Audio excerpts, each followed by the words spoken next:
ప్రపంచం ప్రారంభంలో ఏమీ లేదు, చీకటి మాత్రమే ఉంది. ఆ సమయంలో విశ్వసముద్రంలో యోగనిద్రలో ఉన్న విష్ణునాభి నుండి ఒక కమలం వెలిసింది. ఆ కమలం మీద పుట్టినవాడే బ్రహ్మ. మొదట బ్రహ్ముడికి తాను ఎవరో ఎందుకు పుట్టాడో తెలియదు. తరువాత ఆయన తపస్సు చేసి జ్ఞానం పొందాడు. ఆ జ్ఞానం వల్ల ఆయనకు 4 తలలు వచ్చాయి.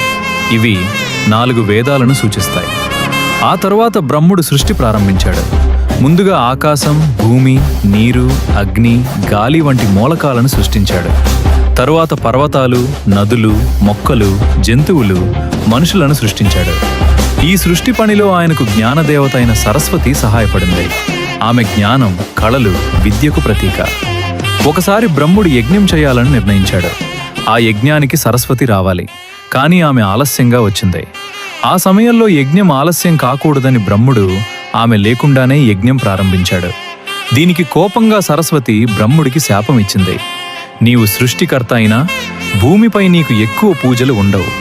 ఈ కారణంగా బ్రహ్ముడికి ఆలయాలు చాలా తక్కువగా ఉన్నాయి. మరొక పురాణ కథ ప్రకారం బ్రహ్ముడికి మొదట 5 తలలు ఉండేవి. కాలక్రమేణా ఆయనకు అహంకారం పెరిగింది. తాను సర్వోన్నతుడని భావించాడు. అప్పుడు శివుడు ఆయన అహంకారాన్ని తగ్గించడానికి ఒక తలను తొలగించాడు. అప్పట్నుంచి బ్రహ్ముడికి 4 తలలు మాత్రమే ఉన్నాయి.